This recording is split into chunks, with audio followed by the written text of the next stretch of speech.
আসসালামু আলাইকুম রহমতুল্লাহি বারাকাতু। প্রিয় ভাই ও বন্ধুগণ, আপনারা দেখেন চমৎকার একটি জানাজার দৃশ্য। একটি বন্ধের মাঝখানে গুরুস্থানের পাশে অনুষ্ঠিত হইতেছে। অনেক মুসল্লিয়ান একরাম ধীরে ধীরে ধীরে ধীরে জানাজায় উপস্থিত হচ্ছেন এবং আকাশের সুন্দর দৃশ্যটি আমার কাছে খুব মনোরম এবং ভালোই লাগছে। খুব চমৎকার দেখা যাচ্ছে। এই মনোরম দৃশ্যের মাঝখানে একটি জানাজা অনুষ্ঠিত হবে। সেই জানাজাটি আসলে এই প্রখর রৌদ্রের মাঝখানে দেখেন লোকজন গাছের নিচে ছায়ায় দাঁড়িয়ে আছে। রৌদ্রের মাঝখানে মাঠে দাঁড়াইতে সম্ভব হচ্ছে না। সেই প্রখর রৌদ্রের মাঝখানে লোকজন আস্তে আস্তে ধীরে ধীরে জানাজার মাঠের কাছে চলে আসছে।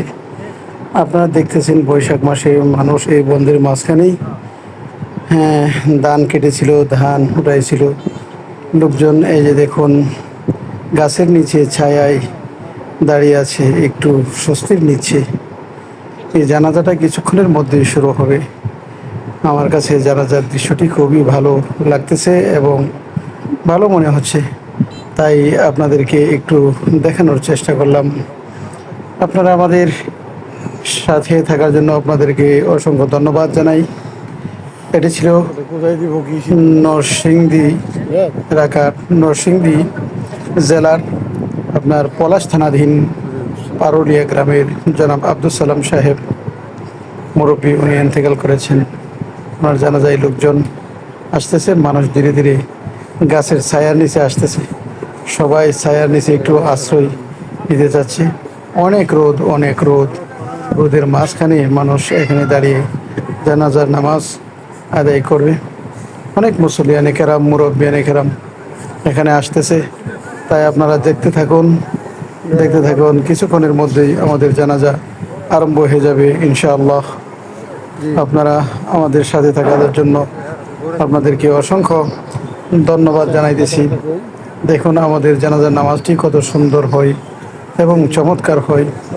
আপনারা এই মরহুম জনাব আব্দুল সালাম সাহেবের জন্য খাস করে দোয়া করবেন এবং আল্লাহ তাআলা যেন ওনাকে জান্নাত নসিব করে দেন। ওনার কবরটা যেন জান্নাতের বাগানে পরিণত হয়, তার জন্য দোয়া করবেন। জানাজার লাশ চলে আসছে, এই যে মাইয়াতকে রাখা হচ্ছে। লোকজন আস্তে আস্তে জানাজার মাঠের মধ্যে কাতারবদ্ধ হয়ে, সারিবদ্ধ হয়ে দাঁড়িয়ে যাচ্ছেন। অল্প কিছুক্ষণের মধ্যেই জানাজা আরম্ভ হয়ে যাবে। আপনারা দেখতে থাকুন, অল্প কিছুক্ষণের মধ্যেই জানাজা আরম্ভ হয়ে যাবে। এখানে অনেক লোকজন আসতেছে ধীরে ধীরে। চকের মাঝখানে, বন্ধের মাঝখানে জানাজার মাঠে সবাই উপস্থিত হচ্ছেন। তাই আসুন আমরা এই জানাজাটা দেখি এবং নিজেকে উপলব্ধি করি এবং নিজেকে একটু আমরা পরিবর্তন করি। একদিন আমাদেরকেও মৃত্যুবরণ করতে হবে, আমাদেরকেও একদিন কবরে যেতে হবে। আমরা কি আমল নিয়ে কবরে যাব এবং আল্লাহ পাকের কাছে যেন আমরা এই মৃত ব্যক্তির মতো একদিন আমাদেরকে মসজিদের খাটিয়ার উপর শুইতে হবে।